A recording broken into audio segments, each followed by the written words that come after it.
Bonjour, nous sommes ravis de vous accueillir pour ce webinaire organisé par l'assurance maladie risque professionnel et consacré à la prévention des risques professionnels dans les métiers de l'accueil de jeunes enfants chez les très petites entreprises. Nous allons passer 1 heure ensemble à aborder les principaux risques et à identifier les pistes de prévention adaptées aux petites entreprises de votre secteur d'activité. Je suis Monica Nziné, chargée de communication à la CARSAT Midi-Pyrénées. Ce webinaire sera animé par Sophie Lejob, Bonjour à tous. contrôleur de sécurité, et Pascal Hubert, Bonjour. ingénieur conseil, toutes les deux au service prévention de la CARSAT Midi-Pyrénées. Sophie et Pascal font partie de l'équipe projet qui a développé ce webinaire et les outils spécifiques à votre métier. Nous aurons également à la modération Ludivine. Elle s'occupera des messages que vous posterez dans le chat. Vous avez déjà posté quelques messages. Le chat se trouve en haut à droite de votre écran. Ensuite, nous allons faire, le point sur nos missions et les activités de l'accueil des jeunes enfants. Ensuite, nous aborderons les principaux risques de ce secteur d'activité. Enfin, nous vous présenterons les différents outils dédiés à votre métier pour agir. Ce webinaire sera organisé en 2 parties, environ 30 minutes de présentation, puis nous disposerons de 30 minutes pour répondre aux questions que vous poserez via le chat. Donc, je viens de vous le dire en haut à droite de l'écran. Tout au long du webinaire, n'hésitez pas à nous solliciter. Nous y répondrons à la fin de la partie présentation. Vous êtes dans une salle virtuelle, la salle de Webikeo, que nous avons choisie pour ce webinaire. Durant ce webinaire, nous vous proposerons 2 questions auxquelles vous pourrez répondre à l'aide de l'onglet chat, toujours pareil, en haut à droite de l'écran. Comment prévenir les risques professionnels dans vos structures et quels outils vous sont proposés? Je laisse maintenant la main à Pascal. Merci Monique. Alors, qui sommes-nous? L'assurance maladie risque professionnel est un réseau organisé autour de 3 missions interdépendantes. Ce réseau est représenté par l'INRS, Eurogip et les CARSAT en région, l'ACRAMIF en Île-de-France et les CGSS en Outre-mer. Les 3 missions qui nous permettent une gestion globale des risques professionnels sont la réparation, pour indemniser et accompagner toutes les victimes de maladies et d'accidents liés au travail, la tarification, qui fixe les taux de cotisation accidents du travail, maladies professionnelles des entreprises, et enfin la prévention, pour prévenir les risques professionnels. La branche accidents du travail, maladies professionnelles agit au service de près de 19 millions de salariés pour 2 millions d'entreprises. Cela représente 600 sinistres par heure travaillée, les sinistres étant les accidents du travail, les accidents de trajet et aussi les maladies professionnelles. Cela représente également 56 millions de journées indemnisées non travaillées, ce qui correspond à près de 155 000 personnes qui ne travaillent pas pendant 1 an. Pour vous donner une idée, c'est comme si tous les salariés de la ville de Toulouse, notre bonne vieille ville rose, ne travaillaient pas pendant 1 an. Passons maintenant sur notre mission. Notre mission est de contribuer à développer et à coordonner la prévention des accidents du travail et des maladies professionnelles dans les entreprises, mais également à sensibiliser et accompagner les employeurs pour une santé durable au travail. Les finalités de notre mission sont de rendre les entreprises autonomes en prévention des risques professionnels, mais aussi de réduire l'exposition des salariés et enfin de diminuer la sinistralité immédiate et différée, c'est-à-dire les accidents du travail et les maladies professionnelles. Notre offre de services s'articule autour de l'accompagnement des entreprises autour de risques spécifiques comme les troubles musculo-squelettiques, mais aussi à donner de l'information et de la formation et l'évaluation des risques à l'aide du document unique. Chaque année, nos interventions sur le terrain nous permettent de toucher 50 000 entreprises et chantiers, ce qui correspond à 28% de la sinistralité et représente 1/3 des dépenses de la branche risque professionnel. Chaque année, plus de 1,2 million de salariés sont formés à la prévention des risques professionnels par des organismes de formation habilités par la branche accidents du travail, maladies professionnelles.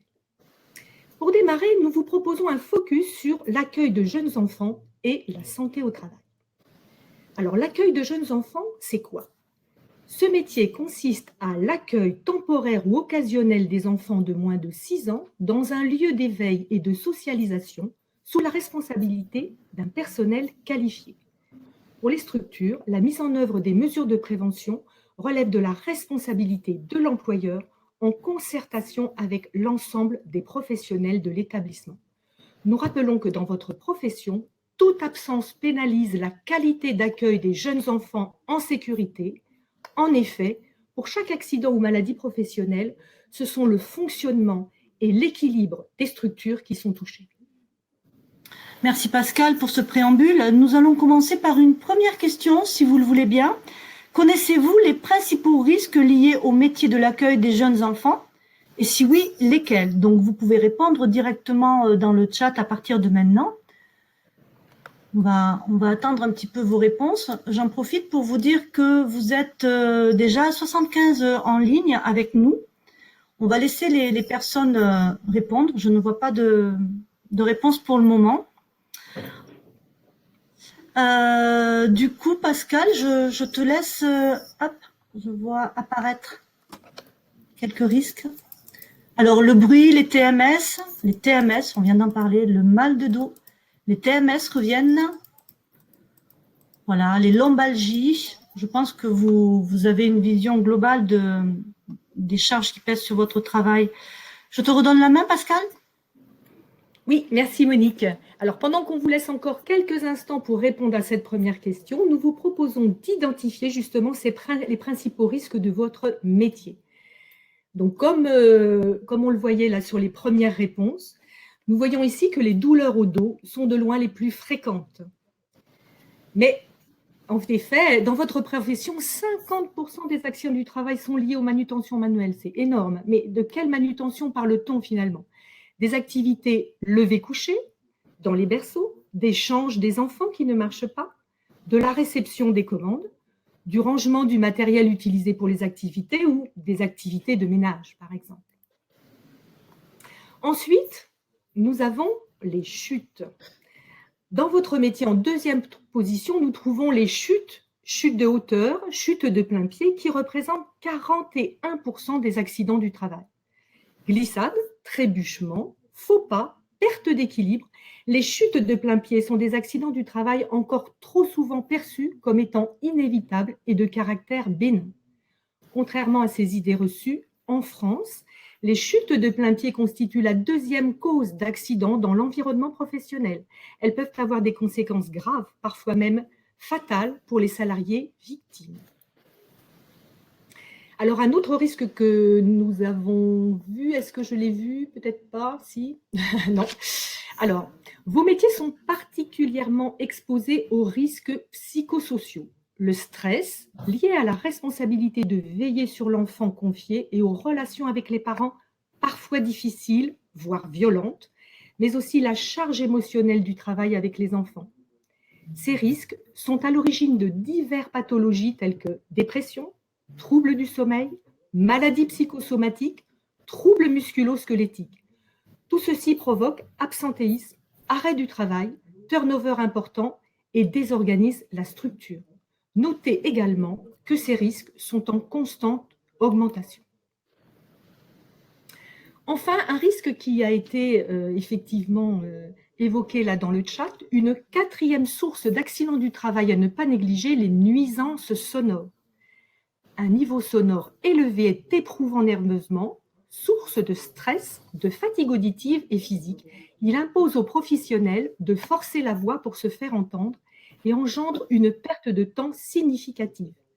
Mais un niveau sonore élevé a également des conséquences sur la santé qui peuvent aller jusqu'à la surdité. En France, la surdité professionnelle est le troisième type de maladie professionnelle reconnue, après les affections périarticulaires, les TMS, comme on l'a déjà évoqué, et les affections liées à l'amiante. Ce n'est pas le cas de votre métier. 517 surdités professionnelles ont été reconnues au niveau national en 2019. Le bruit n'est pas une fatalité, il est possible d'agir et Sophie évoquera des solutions concrètes dans la deuxième partie de ce webinaire. Oui, finalement, avec la première question qui a été posée, vous confirmez que vous avez une bonne connaissance des risques liés à votre activité. Maintenant, nous vous proposons une seconde question. Savez-vous si des accidents du travail ou des maladies professionnelles sont survenus dans votre structure? Et si oui, lesquels? De nouveau, nous vous laissons 1 minute pour répondre à cette question.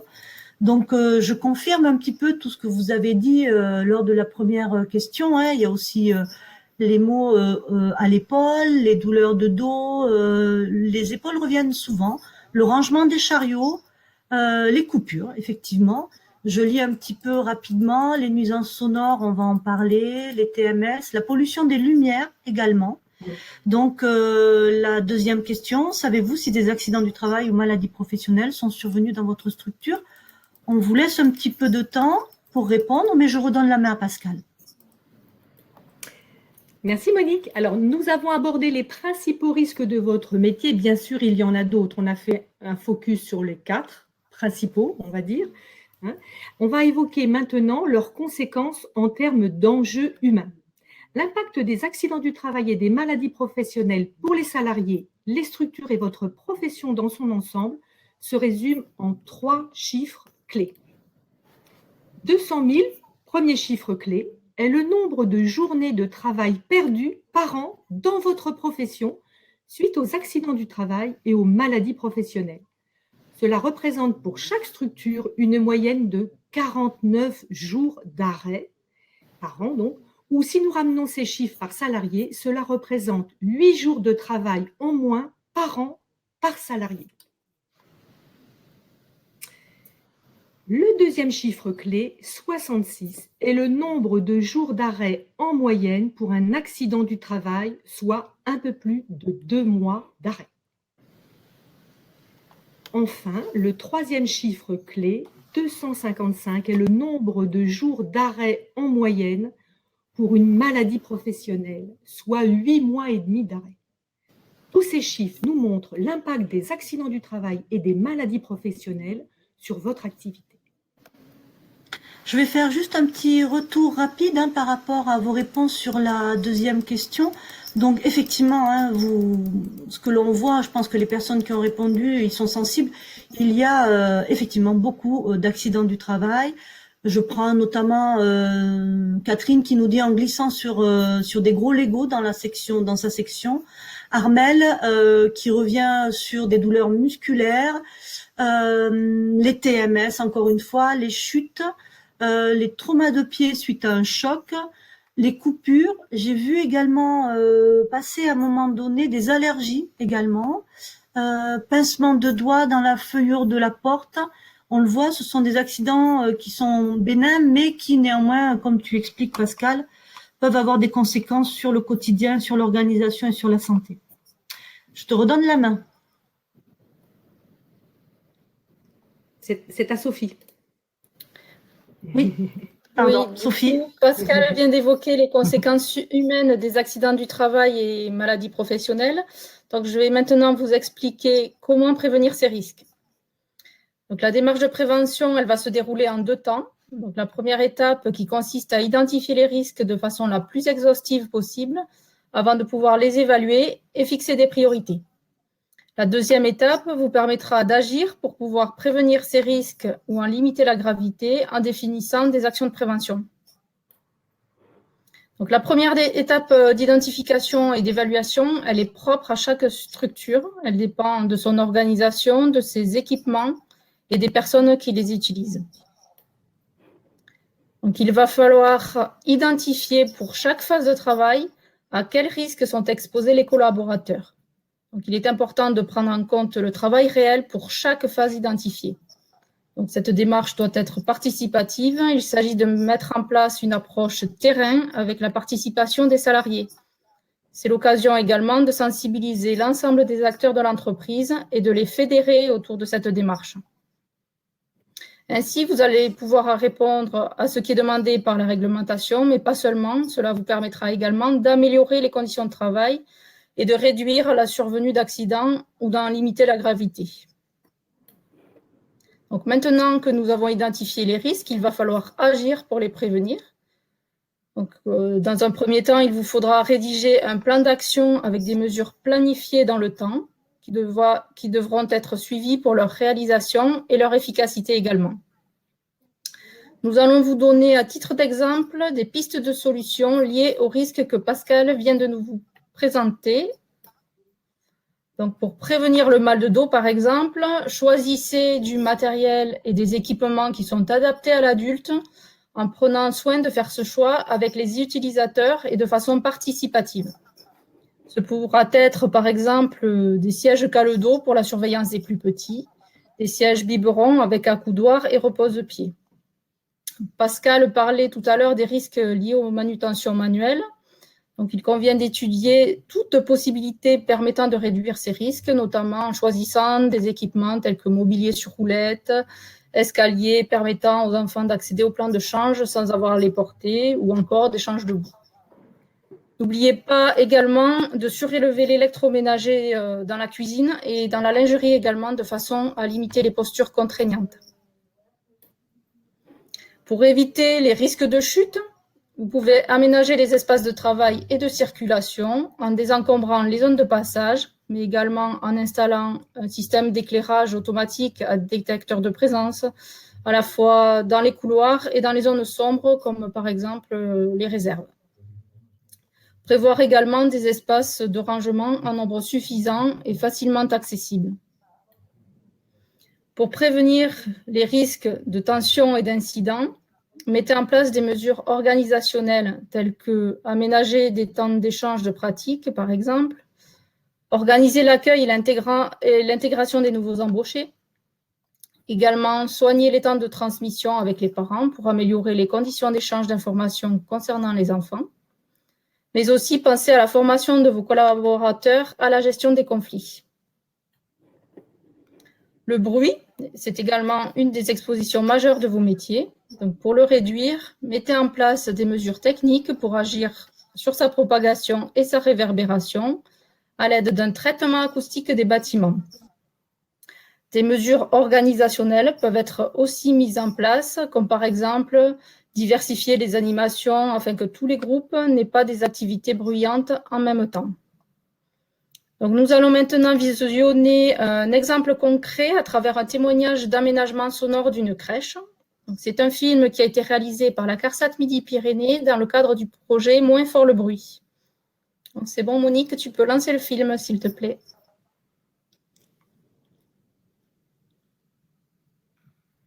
Alors, c'est lancé, je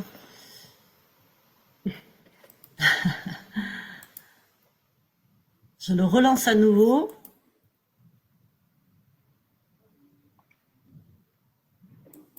Il y a toujours un peu de latence. Ça y est. Ça arrive, hein? Un peu de latence, oui. Ça fait qu'il y ait du monde.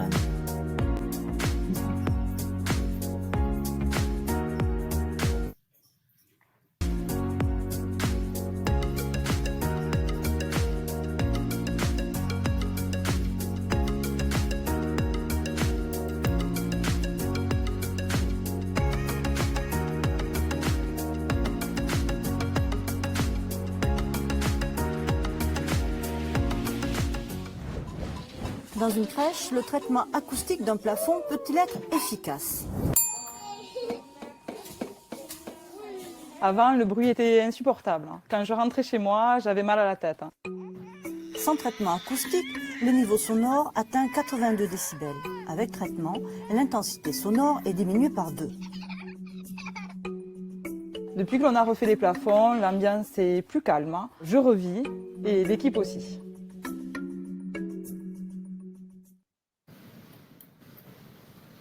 Je te redonne la main, Pascal. Monique. Alors, avec cette vidéo, vous avez pu voir que le traitement acoustique pouvait apporter dans une crèche. Maintenant, nous continuons le cours de notre présentation. Alors, je vous ai dressé le panorama des principaux risques de votre secteur d'activité et Sophie a évoqué quelques idées de mise en œuvre pour éviter ces risques dans votre structure. Pour prévenir ces risques, nous avons élaboré une offre de services déclinée au travers d'outils spécifiques à vos métiers. Cette offre a été co-construite avec vos organisations professionnelles et notamment la Fédération française des entreprises de crèches et le syndicat national des professionnels de la petite enfance que nous souhaitions remercier ici. Nous allons vous présenter maintenant quelles solutions sont disponibles pour vous, les petites entreprises. L'objectif du programme TPE, très petite entreprise, développé par l'assurance maladie risque professionnel, consiste à favoriser le passage à l'action prévention et à donner envie d'agir au plus grand nombre de professionnels de votre secteur. Notre but est de vous rendre autonome en vous permettant de vous approprier la démarche de prévention et les outils mis à votre disposition.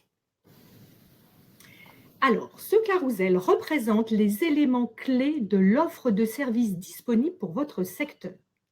Cette boîte à outils est déclinée selon plusieurs axes et met à votre disposition des outils pour vous aider à agir.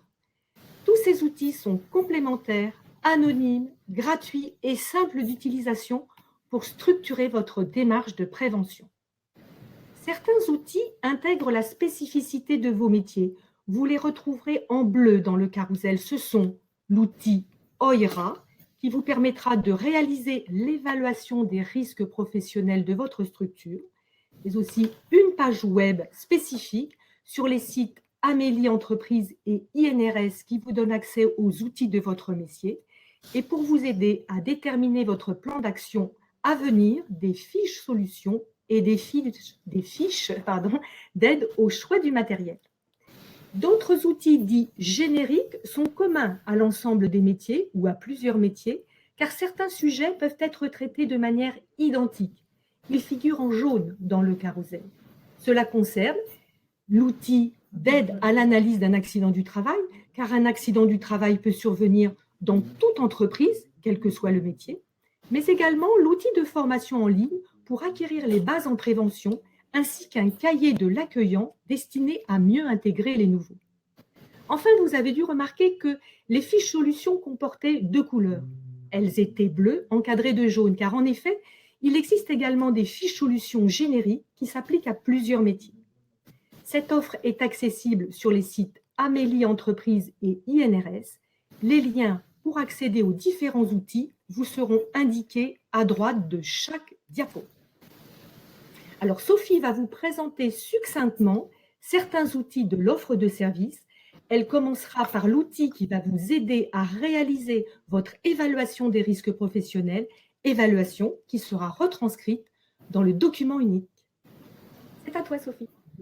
Alors oui, notre constat est que vous rencontrez souvent des difficultés à répondre à votre obligation d'évaluation des risques instaurée par la réglementation du Code du travail. Aussi, afin de vous aider dans cette démarche, l'outil OIRA a été décliné par l'assurance maladie risque professionnel et l'INRS pour votre secteur d'activité. Ceci en collaboration avec votre profession. Alors, OIRA qui signifie Online Interactive Risk Assessment, c'est-à-dire outil interactif d'évaluation des risques en ligne. Donc, c'est un outil qui est spécifique au métier d'accueil de jeunes enfants et qui est accessible en ligne depuis les sites Amélie et INRS. Donc, c'est un applicatif qui est intuitif, anonyme et totalement gratuit. Vous créez votre espace privé en ayant la garantie qu'aucune des données personnelles ne sera utilisée, un espace réservé où les données ne sont accessibles qu'à vous seul et votre anonymat est totalement préservé. Comme pour chaque outil qui va être détaillé, le lien d'accès est indiqué sur la droite de votre écran. Alors, mais concrètement et en quelques mots, alors OIRA sert à réaliser de façon interactive l'évaluation des risques professionnels. Il permet l'identification des risques grâce à des listes prédéterminées. Il propose des solutions de prévention qui sont adaptées à chaque risque et l'utilisateur est libre de les retenir ou non dans son plan d'action. Comme chaque structure est unique, l'utilisateur peut également définir ses propres mesures. Un tutoriel vient en support, si besoin, pour présenter les principales fonctionnalités et faciliter la prise en main de l'outil. Qui plus est, la pandémie Covid a imposé la mise en place de protocoles sanitaires qu'il a fallu décliner en plan d'action avec intégration au document unique. Donc, pour répondre à cette obligation, l'INRS a choisi de consacrer un OIRA spécifique à ce risque et cet outil est accessible sur le site de l'INRS. Donc, d'un point de vue résultat, OIRA permet d'éditer, imprimer ou télécharger un rapport complet d'évaluation des risques. Ce rapport répertorie tous les risques identifiés, les solutions concrètes de prévention adaptées à votre structure, mais aussi un plan d'action de prévention. Donc, vous disposez d'une colonne observation pour indiquer, par exemple, le planning de réalisation du plan d'action et la personne qui est en charge d'en assurer le suivi. Donc, tous les ans, vous pourrez mettre à jour votre document unique en revenant sur votre espace privé en ligne d'OIRA ou à partir simplement de votre rapport téléchargé. Et pour mémoire, la mise à jour de votre document unique est à minima annuel ou bien que des modifications significatives interviennent dans votre activité. Passons à présent aux autres outils inclus dans l'offre de services dédiés à vos métiers d'accueil de jeunes enfants. Lorsqu'un accident du travail survient, il est indispensable d'en identifier les causes et de mettre en place des actions correctives pour éviter qu'il ne se répète. Donc, l'outil générique gratuit en ligne « Agir suite à un accident du travail » est à votre disposition pour cela. Donc, avant d'utiliser l'applicatif « Agir suite à un accident de travail », il est nécessaire d'effectuer une enquête sur les circonstances de l'accident survenu dans votre structure. Pour ce faire, un guide d'enquête est à télécharger. Il est disponible pour collecter tous les éléments qui ont amené à la survenue de l'accident. Élément indispensable pour compléter les 4 étapes de l'applicatif. Et au terme de ces 4 étapes, vous pouvez télécharger un plan d'action qui reprend l'ensemble des mesures correctives choisies. Et comme chaque accident est unique, il est possible d'ajouter dans l'outil des causes spécifiques et d'associer à ces causes des mesures de prévention qui sont adaptées à chaque situation.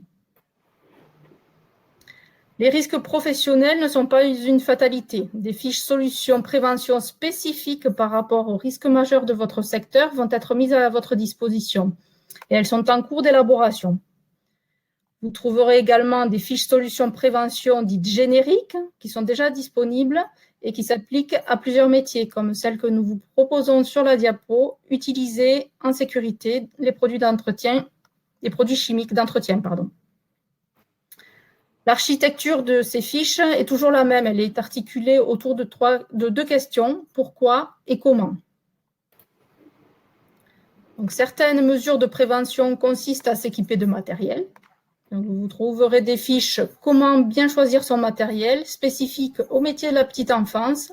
Elles vont être mises à votre disposition et vous permettront de vous aider dans l'acquisition des couchages pour les bébés, les moyens et les grands, des assises pour les professionnels, leur permettant de préserver leur santé pendant les activités suivantes, donc au sol avec les enfants, pour donner le biberon, assis à table avec les enfants, mais également des plans de change, bébés, moyens ou grands, et également des espaces mixtes pour de plus petits espaces contraints. Autre outil pour mener une prévention des risques professionnels efficace au sein de vos structures, le cahier de l'accueillant. Donc, qu'ils soient stagiaires, nouveaux embauchés, intérimaires ou apprentis, les nouveaux arrivants sont particulièrement exposés aux risques professionnels. Donc, à cela, 3 raisons.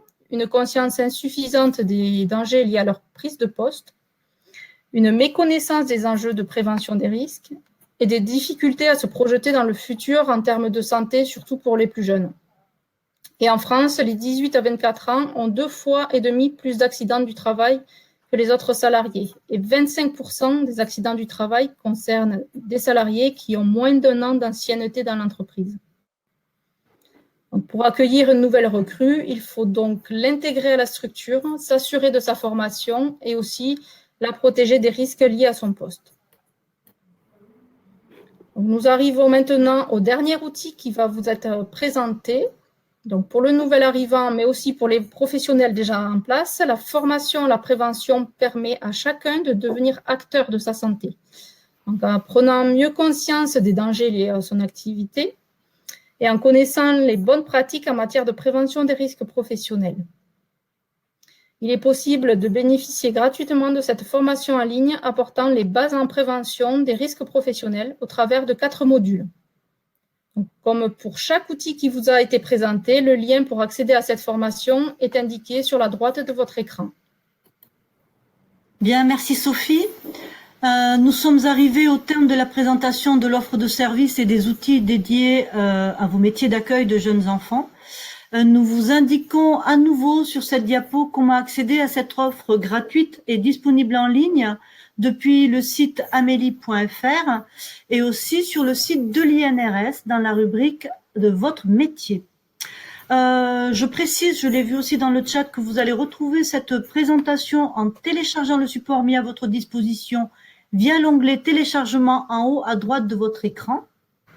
Dans le chat, n'hésitez pas aussi à nous faire part des sujets que vous aimeriez voir traités par l'assurance maladie lors de prochains webinaires. Nous avons passé une demi-heure de présentation, nous sommes dans les temps et je vais laisser Pascal et Sophie répondre à vos questions dès à présent.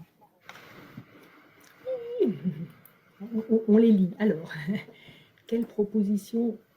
Je commence, Sophie, si tu veux. Oui. Alors, je lis la question d'Edwige. Quelle proposition statistique? Alors déjà, Proportion statistique. Ah non, proportion statistique, voilà, c'est moi qui commence. Alors, quelle proportion statistique par rapport à quoi? C'est ça qui m'ennuie. On a donné les principaux risques. J'imagine que c'était par rapport aux risques. Ou est-ce que vous pouvez un petit peu compléter votre question pour que je puisse y répondre au mieux?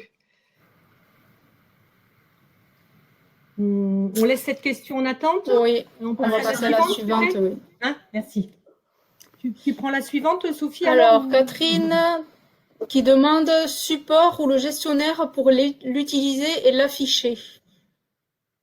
Alors, je ne sais pas si c'est le support du webinaire qui sera du coup accessible à tous ou si c'est le support de l'OIRA qui peut être téléchargé du coup aussi, qui sera également possible d'utiliser derrière. Je ne sais pas quel était l'objet de la question. Alors, on va vous remettre tous les liens pour accéder à l'OIRA. Alors, quand on vous a présenté OIRA, on ne vous a pas mis, il y a un petit film de présentation, mais il y a aussi un tutoriel sur le site de l'INRS qui vous permet de prendre en main cet outil. On a préféré avec Sophie vous parler de l'outil et de tout ce qu'il peut vous apporter. Et sachez que vous avez aussi la possibilité voilà, de regarder ces petits films sur le site de l'INRS. On va vous mettre les liens. Alors, Catherine nous demande un besoin de formation concrète pour les équipes via les gestionnaires. Alors, on a évoqué plusieurs types de formations puisque Sophie nous a parlé, nous a présenté la e-formation compétences de base en prévention de l'INRS, une formation gratuite. On a évoqué aussi les formations pour gérer les conflits qui pourraient être proposées au personnel des structures.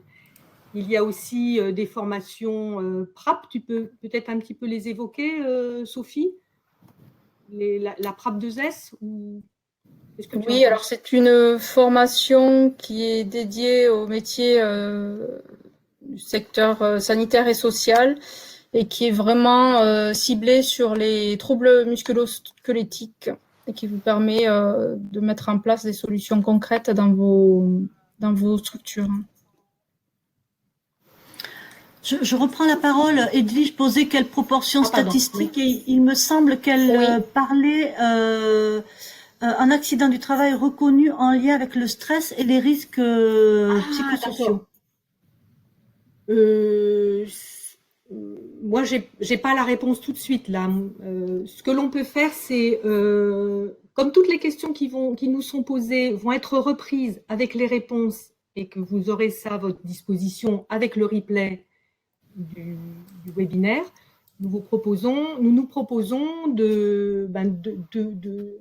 d'investiguer par rapport à cette question et de vous mettre une réponse complète dans cette restitution qui sera faite dans ce recueil. Voilà. Donc c'est noté. Et c'est Edwige qui a demandé ça. Ok. Alors après, c'est à qui là? Alors, Catherine, support, un livret par exemple avec les thématiques et les actions. Donc ça, je suppose que c'était dans le cadre de l'OIRA, certainement.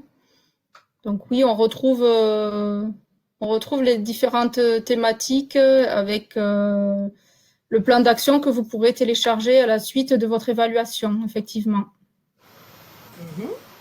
Ensuite, pourrez-vous nous transmettre ces documents outils? Donc, effectivement, vous aurez accès à l'ensemble des données à la suite de ce webinaire.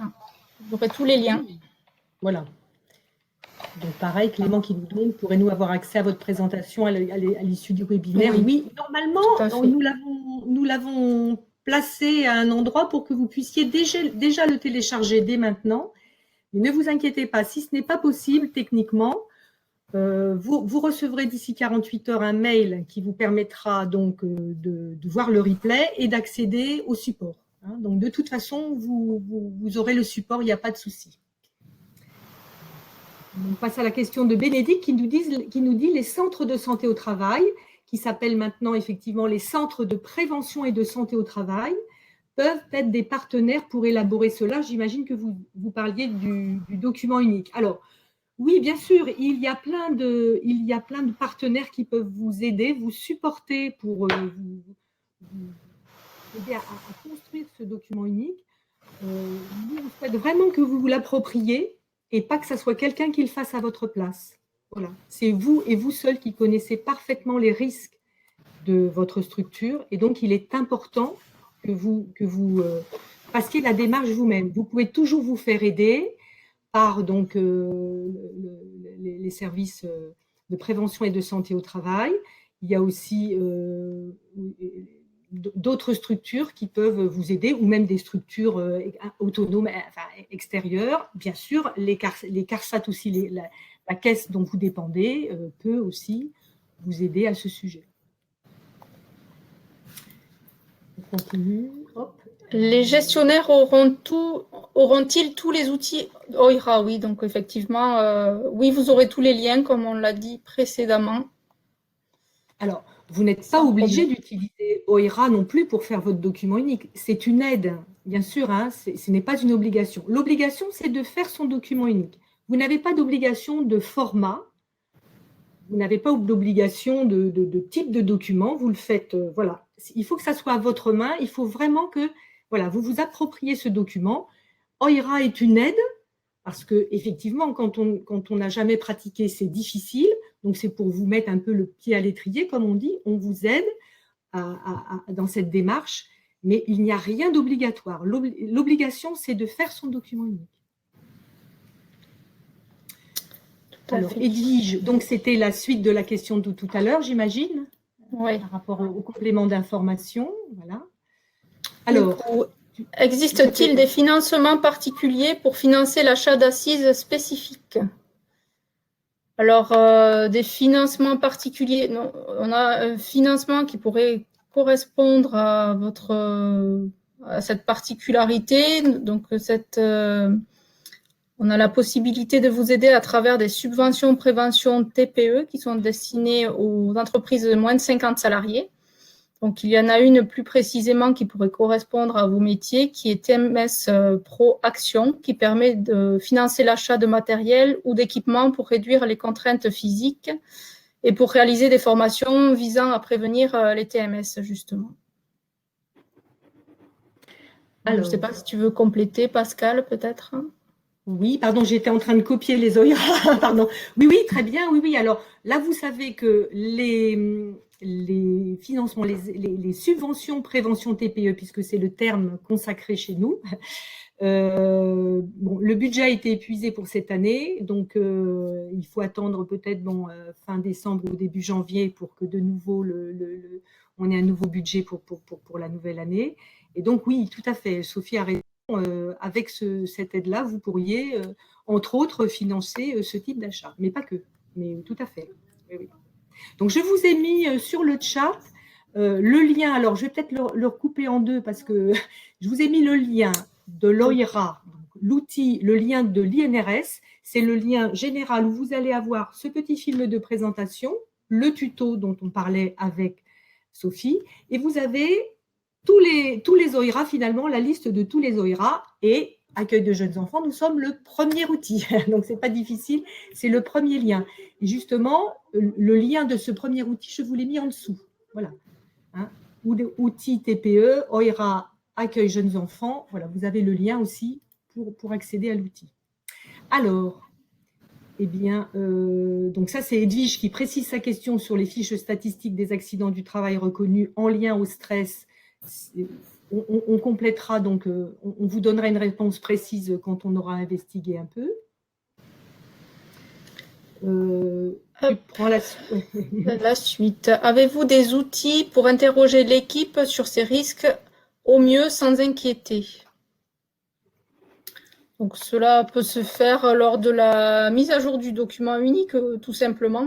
Il me semble que c'est la bonne option, la bonne porte d'entrée, justement, pour interroger vos équipes et justement les associer à cette démarche de prévention. C'est l'occasion.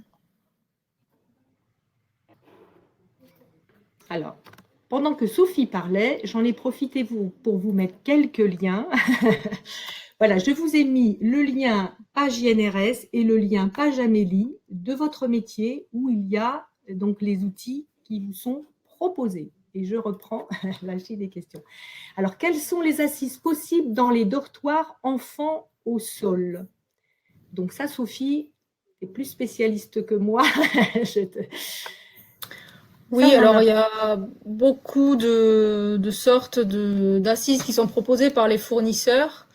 Après, l'essentiel, c'est d'effectuer ce choix-là avec vos équipes de façon participative. Moi, je vous incite à en tester plusieurs, de façon à pouvoir faire un choix le plus efficace possible, si on peut dire comme ça.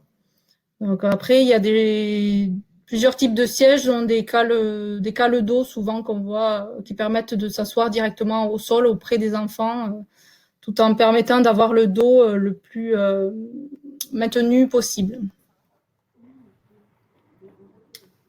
Parfait. Merci Sophie. Alors, dans un prochain webinaire, Yolène nous propose un point sur les aides financières pour la maîtrise des risques pro en petite enfance. Oui. Alors, il existe des webinaires effectivement sur plein de choses. Je ne sais pas s'il a déjà eu lieu celui-là, je ne pense pas.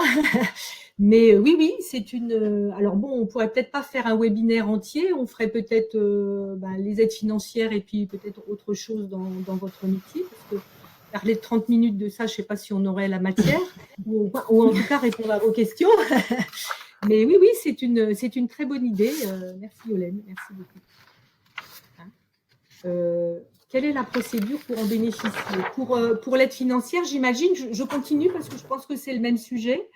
Donc, les aides financières, elles sont réservées aux petites entreprises de moins de 50 salariés et vous allez trouver ces aides. Alors, aujourd'hui, il faut que votre structure ait ouvert un compte AT-MP, donc via le compte accident du travail, maladie professionnelle de votre structure, vous pouvez faire la demande.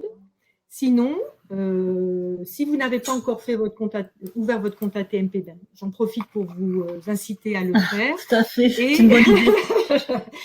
Et vous allez sur le site de votre CARSAT, ou de votre caisse. Si vous êtes à la CRAMIF, ça sera la CRAMIF. Si vous êtes en Outre-mer, ça seront les CGSS. Et vous regarderez dans la rubrique aide financière, incitation financière, et vous verrez. Donc, on vous amènera sur le site Amélie et vous verrez comment faire votre demande. Voilà. Qu'est-ce que j'ai fait ? La formation PRAP-PE est-elle toujours d'actualité? Alors, Sophie, on ne t'entend pas, c'est normal ou… Pardon, j'avais coupé mon micro. Donc, oui, c'est toujours d'actualité. On vous mettra le lien vous permettant de retrouver les formateurs sur le site de l'INRS. Oui. On vous mettra le lien dans le chat tout tout à l'heure. Voilà. Ou si on n'a pas le temps de le mettre sur le chat, je me permets d'intervenir, on le mettra dans le fichier questions-réponses. Hein, mais vous l'aurez, de toute façon, vous l'aurez. Voilà. Alors, c'est PRAP 2S, exactement, le terme. Oui, c'est ça, je me demandais. Voilà. Très bien. Merci Sophie. Alors, existe-t-il comment bien choisir son matériel pour les tables de change? Alors, aujourd'hui, ces documents ne sont pas encore sortis. Hein, on est bien d'accord. Mais oui, Sophie l'a évoqué. Hein, il y avait le change debout, il y avait le change pour les petits, il y avait même un change quand l'espace est plus restreint, est plus contraint. Voilà. Donc oui, c'est prévu. J'espère qu'on a répondu à votre question. Est-ce que les gestionnaires sont dans la capacité d'informer et d'analyser les situations concrètes?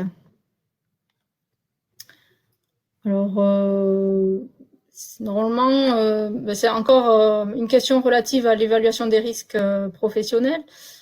Donc, oui, les gestionnaires sont les premiers dans la démarche en termes d'accompagnement. C'est les premières personnes à intégrer dans la démarche, je dirais. Après, voilà, il faut que ça soit construit de façon participative avec l'ensemble des équipes et à la fois des différentes sections également, que ce soit des sections petits, moyens, grands, voilà, quelqu'un qui représente un petit peu l'ensemble de l'équipe dans cette démarche. Je profite le temps que vous repreniez votre souffle pour vous dire que je mets dans le chat tous les liens dont Sophie et Pascal viennent de vous parler. Je pense que vous pouvez les récupérer au fur et à mesure en faisant un copier-coller. Je vous laisse continuer. Merci Monique. Merci Monique. Alors Pascal T demande les financements pour l'analyse de la pratique. Existe-t-il des financements? Pas de financement spécifique à ma connaissance. Sophie, tu confirmes? Non, je sais que certaines structures font intervenir des psychologues ou des psychothérapeutes, même des ergothérapeutes pour faire de l'analyse de pratique avec les équipes, de façon à échanger autour des pratiques de chacune et chacun et chacune, et de faire évoluer certaines pratiques et certaines problématiques dans des structures. Alors aujourd'hui, des financements, pas à ma connaissance. En tout cas, pas aujourd'hui. Ça ne veut pas dire qu'il n'y en aura pas demain, parce que c'est quelque chose que l'on peut porter. Mais ce n'est pas nous qui décidons, vous le savez. Pas que nous. Alors, que faire lorsqu'un gestionnaire n'agit pas sur la prévention des risques? Quelles actions contraignantes? Alors, c'est sûr que s'il n'est pas... voilà, il faut qu'il soit... j'allais dire moteur, hein, force de proposition. Donc, il faut comprendre pourquoi ça bloque. On peut faire appel à la CARSAT et que, voilà, on analyse la situation et peut-être que, voilà, on apporte les éléments qui manquaient pour que la démarche de prévention des risques se mette en place. Qu'en penses-tu, Sophie? Oui. Après, n'hésitez pas à vous faire aider. Parfois, voilà, il n'y a pas assez la sensibilité au risque n'est pas assez prégnante et de dialoguer ou avec votre médecin du travail même, hein, dans votre service de prévention et de santé au travail, puisque c'est leur nom maintenant. Ça peut aider et parfois, voilà, faire débloquer une situation. Surtout, il ne faut pas hésiter à se faire aider.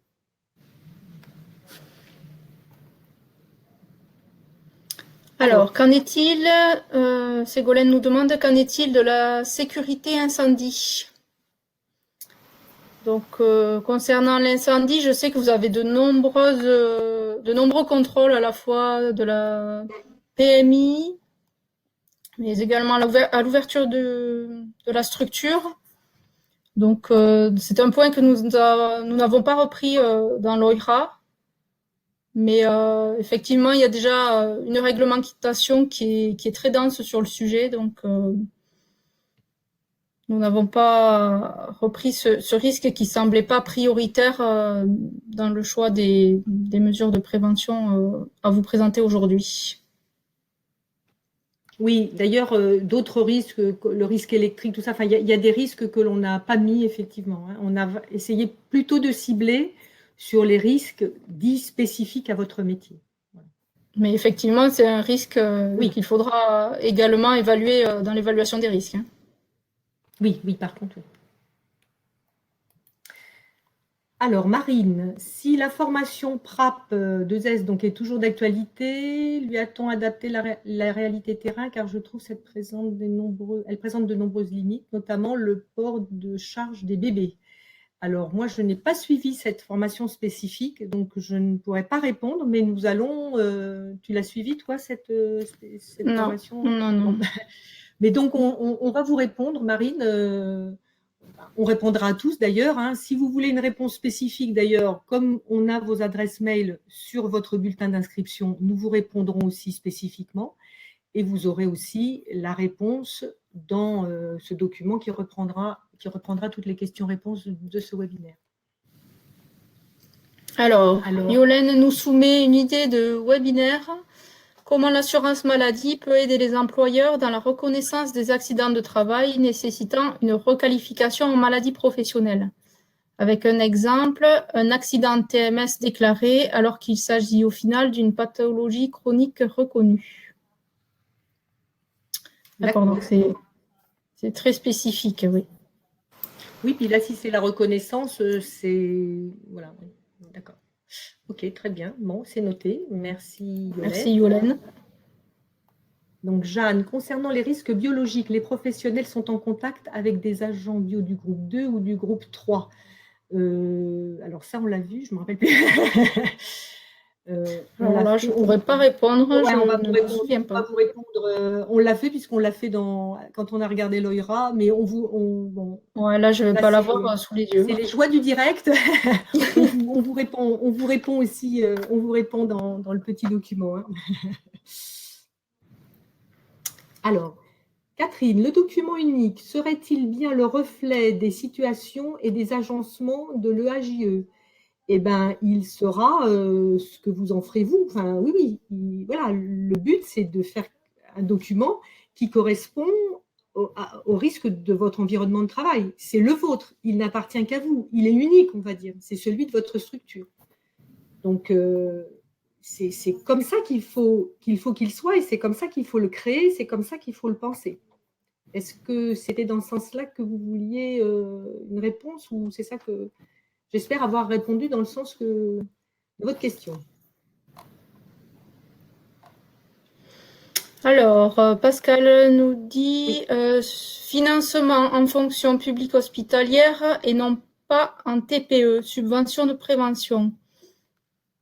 Alors non, malheureusement, nos financements, nos subventions prévention TPE sont dédiés aux TPE et certains codes de risque, notamment en fonction publique, sont exclus de cette offre.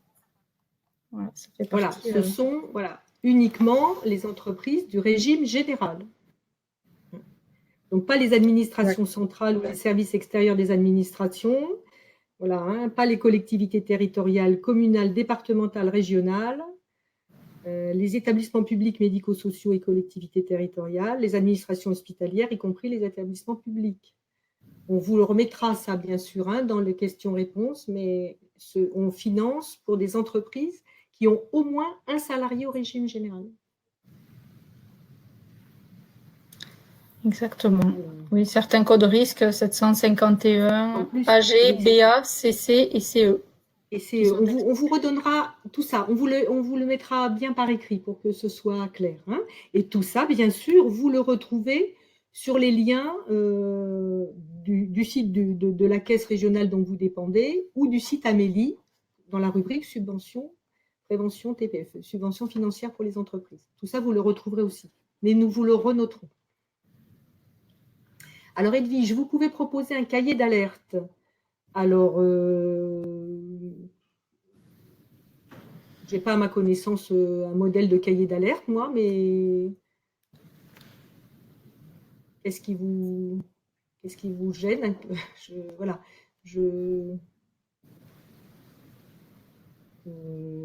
A priori, non, on ne vous propose pas un cahier d'alerte. Peut-être que si vous avez quelles sont les difficultés que vous rencontrez pour créer vous-même votre cahier d'alerte? Vous avez peur qu'il vous manque des rubriques. Enfin voilà, on peut vous aider dans ce sens, mais on ne propose pas de cahier d'alerte. Non. Voilà. Ensuite, Marine nous demande s'il existe des sacs pour transporter le linge souillé d'un étage à l'autre, en sachant qu'il y a des escaliers. Alors, oui, il existe plusieurs types de sacs.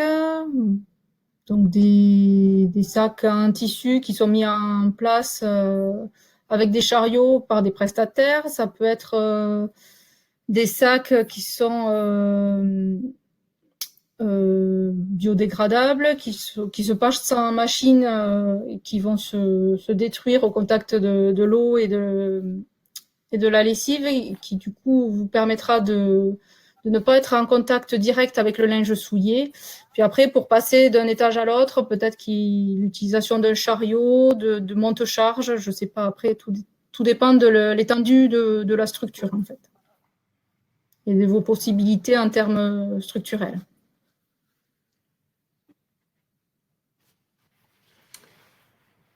C'est good.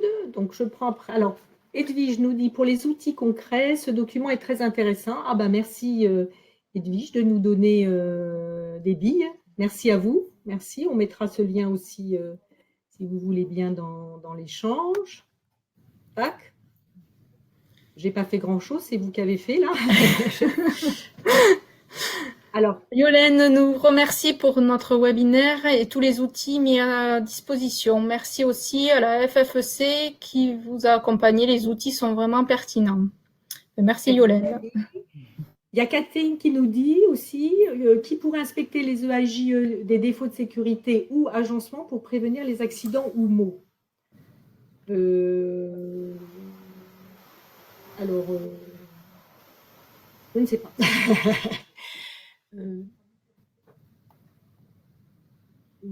Je ne sais pas. Personnellement, je ne sais pas. Sophie, tu sais répondre. On va investiguer. Moi, je ne sais pas. C'est pas nous, en tout cas. Alors, je ne vois pas d'autres questions, moi, de mon côté. Non, je pense que vous avez fait le tour de toutes les questions. Je reprends dans le chat, voir si rien n'a été oublié. Je pense que vous avez fait le tour, effectivement. On a fait le tour. Je passe à la diapo suivante. Voilà, nous remercions encore une fois les partenaires qui ont élaboré cette offre de service avec nous, et en particulier donc la Fédération française des entreprises de crèche et le Syndicat national des professionnels de la petite enfance. Nous souhaiterions remercier tout particulièrement Valérie Goubier, contrôleur de sécurité à la CARSAT Midi-Pyrénées, qui n'a pas pu être avec nous aujourd'hui, car en effet, l'équipe projet de la CARSAT Midi-Pyrénées est composée de 3 personnes, Valérie, Sophie et moi-même. Nous voulions également remercier notre documentaliste, Cécile Rubinreau, qui a été un réel soutien pour nous tout au long de ce projet. Comme on vous le disait tout à l'heure, au plus tard sous 48 heures, vous recevrez un mail vous permettant d'accéder au replay de ce webinaire, ainsi qu'au support de présentation et aux questions-réponses échangées. N'oubliez pas de noter ce webinaire, car vos retours nous permettront de nous améliorer pour les prochaines fois. Toutes les 4, nous avons été ravis de passer cette heure en votre compagnie. Nous vous remercions pour votre participation et toutes les questions que vous nous avez posées. Ah, un dernier mot. Si vous avez retenu une seule idée de ce webinaire, nous vous invitons à la mettre en pratique dès aujourd'hui. Nous vous souhaitons une excellente après-midi. Au revoir. Merci, au revoir à tous.